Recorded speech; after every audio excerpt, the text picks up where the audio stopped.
Hallelujah, hallelujah, hallelujah. Hallelujah. अगर आज्ञा नहीं मानेगा तो हर एक जगह एक शर्मिंदगी को उठाना पड़ेगा, हर एक जगह अपनी लज्जा को ढांकने के लिए, अपनी इज्जत को बचाने के लिए, अपने आप को शहीद साबित करने के लिए कई सारे प्रयास करेंगे, जैसे आदम और हवा ने किया। लेकिन उसका बेइज्जती होने का कारण, उसकी जीवन में लज्जा होने का कारण क्या था? क्योंकि उन्होंने परमेश्वर की आज्ञा को नहीं माना है। Hallelujah, hallelujah. बाइबल में लिखा है कि परमेश्वर स्पेशल कलीसिया के लिए एक योजना रखा है।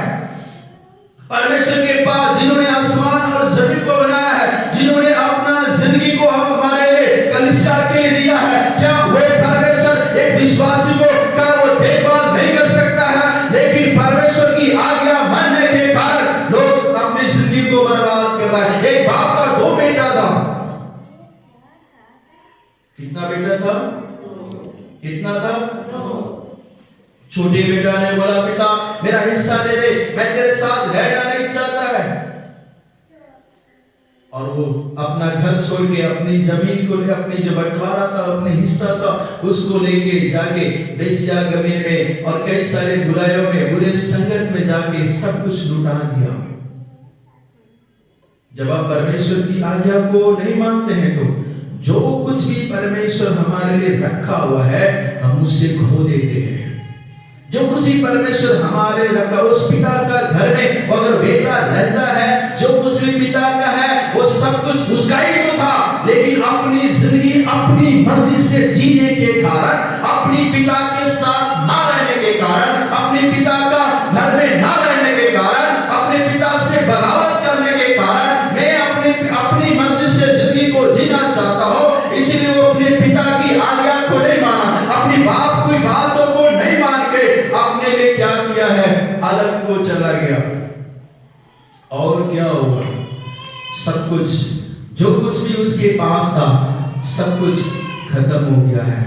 आज हमारे जनरेशन भी ऐसे है, हमारी पीढ़ी भी ऐसे है, हमारी कलीसिया भी ऐसे है। वो पादरी की बात को सुनना नहीं चाहते हैं, अपनी पिता की बात को सुनना नहीं चाहते, अपनी मर्जी से वो जीना चाहते हैं। वो सोचते हैं कि मैं मसीह जीवन अपने तरीका से जीना चाहता हूँ। मसीह जीवन को मैंने ग्रहण किया है, मसीह से मैंने ग्रहण किया है, मैंने उसको बपतिस्मा लिया है, मैं अपने तरीका से अपनी जिंदगी को बेहतर देखभाल कर सकता हूँ। लेकिन उसको पता नहीं है वो परमेश्वर ने कलीसिया को ठहराया है ताकि कलीसिया के अंदर जो भी आता है उसकी विधि के अंदर में, उसकी आज्ञा के अंदर में रहने के कारण हमारे जीवन वो परमेश्वर की राह पे आगे ऊंचा करके वो लेके जाता है। ताली बजा के परमेश्वर को धन्यवाद करें।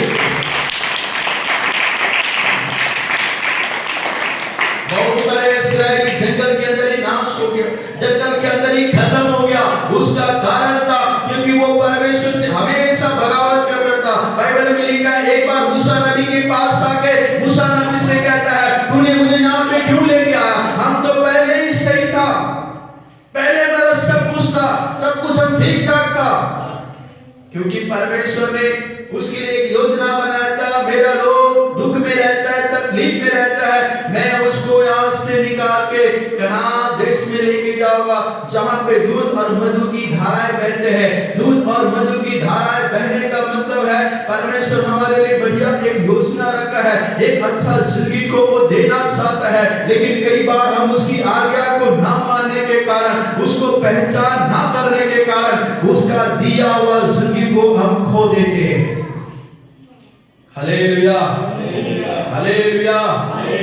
अगर हमारे लिए स्वर्ग लगातार खुले रहना है तो, स्वर्ग की खिड़की अगर लगातार खुले रहना है तो उसकी आज्ञा को मानना है, उसकी विधियों को मानना है।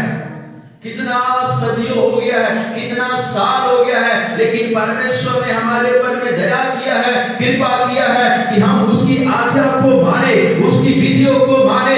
जब उसकी आज्ञा और विधियों को मानते हैं, संसार के अंदर एक ऐसा इतिहास में लोग कहा जाता है, दुनिया के अंदर जितने भी देश है, अगर आज उसके देश में कोई व्यवस्था कानून है तो बाइबल से लिया गया व्यवस्था और कानून है। हालेलुया, जोर से ताली बजा के परमेश्वर को धन्यवाद करें। जब यीशु मसीह वहां से निकला है मतलब वो बपतिस्मा लेके जैसे बाहर निकला है तो वो जैसे प्रार्थना किया है, आसमान खुल गया, स्वर्ग खुल गया, लेकिन व्यवस्था क्या है? तू जो बपतिस्मा लेना एक आ गया है। हालेलुया।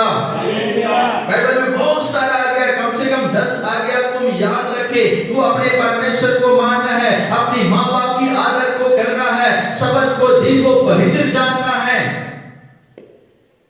जिन्होंने सबत का दिन को ठहराया है कि तुम संडे के दिन और परमेश्वर की आराधना करोगे, ये संडे का दिन शुरू से छुट्टी नहीं था। अंग्रेज अपने जब अंग्रेज इंडिया को, भारत को गुलाम करके रखा था तो सब लोग गुलाम के अंदर अपनी जिंदगी को जी रहा था, लेकिन अंग्रेज लोग संडे के दिन यहोवा की आराधना करने के लिए चर्च में जाया करता था। कई सारे लोगों ने आवाज को उठाया कि हमें भी संडे को छुट्टी मिले। बहुत सारे लोगों को मरवा दिया उन लोगों ने। बोला नहीं, तुम संडे के दिन तुमको छुट्टी क्या करना है? तुम कहां जाना है संडे को छुट्टी करके? और उसको छुट्टी नहीं मिला। 1947 के अंदर, 1941 के अंदर बहुत सारा युद्ध इसके लिए हुआ, बहुत सारे लोग इसके अंदर मारा गया। एक व्यक्ति ने इसके लिए कम से कम 8 साल तक युद्ध करता रहा, अंग्रेजी लोगों से लड़ाई करता रहा कि हमें भी अपने परिवार से मिलने के लिए जाना है, हमें भी संडे को छुट्टी चाहिए, मैं भी आपके साथ परमेश्वर की भवन में जाऊंगा, इस तरह से करके। और 8 साल के बाद में भारत में एक संडे के दिन छुट्टी हो, ऐसे अनाउंसमेंट किया गया। लेकिन आज कलीसिया, आज लोग, आज परिवार संडे के दिन अय्यासी के लिए करता है, संडे के दिन अपनी कामों के लिए मेहनत करता है, सोचते हैं कि मैं ज्यादा मेहनत करूंगा, सोचते हैं कि मैं ऐसा कर लूंगा, सोचते हैं कि ये करूंगा। लेकिन धर्मशास्त्र कहता है परमेश्वर का विधि को जो नहीं मानता है वो श्रापित है। Hallelujah, hallelujah. श्राप एक दो जगह से नहीं, कई बार माँ बाप का श्राप, कई बार माँ बाप का किया हुआ, बाप दादा का किया हुआ बुराई हमारे जीवन में आता है। लेकिन आज की संदेश क्या है? जो भी आज्ञा को मानता है उसके लिए स्वर्ग खुलेगा। अगर आप उसके लिए स्वर्ग खुलना है तो आइए अपने हाथ को उठाए और हम परमेश्वर को धन्यवाद करें। सब लोग हाथ को हिलाते हुए, सब लोग हाथ को उठाए और हाथ को हिलाते हुए परमेश्वर से कहे, मैं आपकी आज्ञा को मानूंगा, मैं आपका विधि को मानूंगा। सब लोग मुंह खोल के अंगीकार करें, मैं आपकी आज्ञा को मानूंगा। मेरे लिए अगर स्वर्ग को खुलना है तो, ओ कलीसिया के लिए स्वर्ग खुलना है तो उसकी आज्ञा को मानना बहुत जरूरी है, उसकी व्यवस्था को मानना बहुत जरूरी है। सब लोग अपने हाथों को उठाए और परमेश्वर से कहे कि हाँ परमेश्वर, मैं तेरी विधियों को मानूंगा, ओ मैं तेरी व्यवस्था को मानूंगा। आइए हम सब लोग खड़े हो जाए।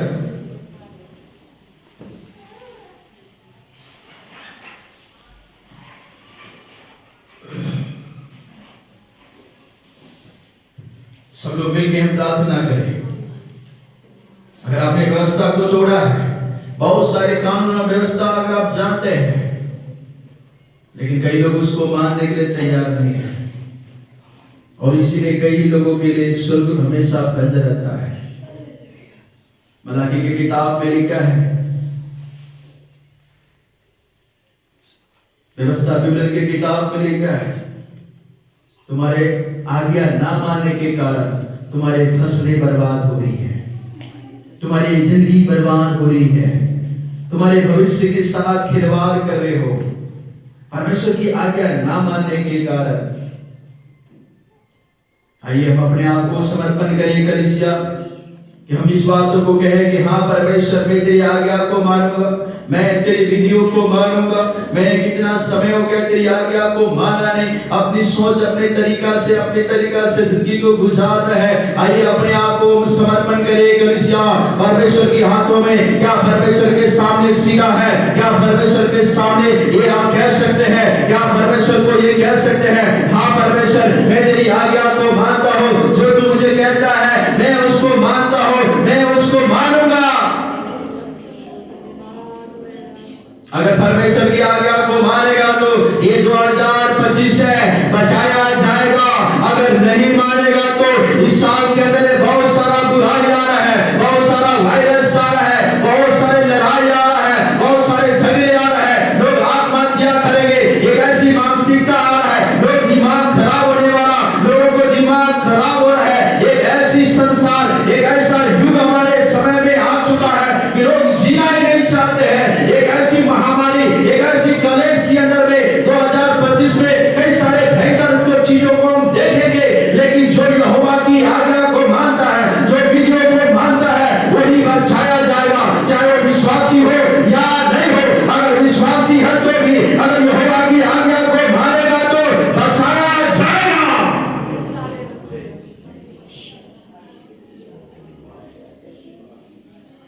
लोगों ने अपने जीवन से यहोवा को आज्ञा ना मान के कई सारे लोग बर्बाद हो गए और इस्राएल लोग जंगल के रास्ता में सफर खत्म नहीं कर पाया। वो लोग उद्धार पाया हुआ था, बपतिस्मा लिया हुआ था समुद्र के अंदर में, लेकिन फिर भी वो लोग कनान देश में प्रवेश कर नहीं पाया क्योंकि उसकी आज्ञा से खिलवाड़ करता था, उसकी आज्ञा को मानता नहीं था, परमेश्वर की बातों को समझता नहीं था। परमेश्वर चाहता है मेरा बेटा मेरा बेटी हमेशा भला रहे, चंगा रहे। मैं तुम्हारे लिए अपनी जिंदगी को दे सकता हूं तो मैं तुम्हारे लिए पहाड़ को भी हटा सकता हूं, मैं तुम्हारे लिए जंगल में रास्ता को बना सकता हूं, मैं तुम्हारे लिए और समुद्र के पानी से तुम्हें निकाल सकता हूं, मैं तुम्हारे लिए रेगिस्तान के अंदर में वो पानी को निकाल सकता हूं। ओ हालेलुया हालेलुया, मिलकर दुआ करें। Hallelujah hallelujah hallelujah hallelujah hallelujah. तेरे कलाम दिया गला सच्ची जान पा दिया, तेरे कलाम दिया गला सच्ची जान पा दिया, तेरे कलाम दिया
सुनी संतोषियां जाते जाते कलिसियां अपने आप को शुद्ध करे, अपने आप को पवित्र करे। परमेश्वर का वचन कहता है मेरी प्रजा अगर मेरी बातों को सुनेगा और फिर करेगा तो मैं अपनी दया दिखाऊंगा, मैं अपनी सामर्थ को तुम्हारे बीच में प्रकट करूंगा।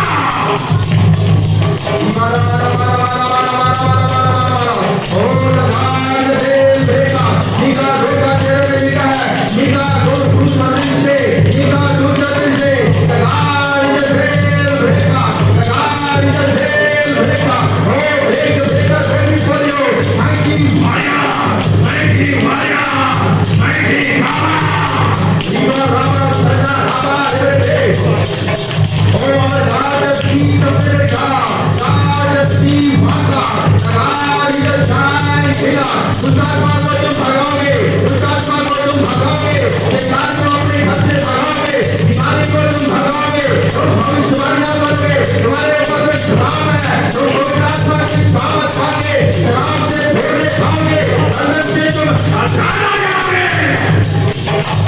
मारा मारा मारा मारा मारा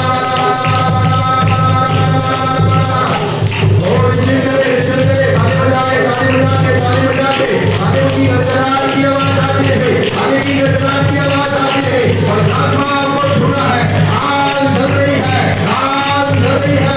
अब्राहम ने अपने बेटा इसहाक से कहा, इसहाक ने अपने पिता अब्राहम से कहा बाबू आग जल रही है, देवना कहाँ है, देवना कहाँ है, देवना कहाँ है, आंगना कहाँ है, देवना कहाँ है। अब्राहम ने अपने बेटा इसहाक से कहा बेटा आग जलना हमारा काम है, मेरे इंतजार करना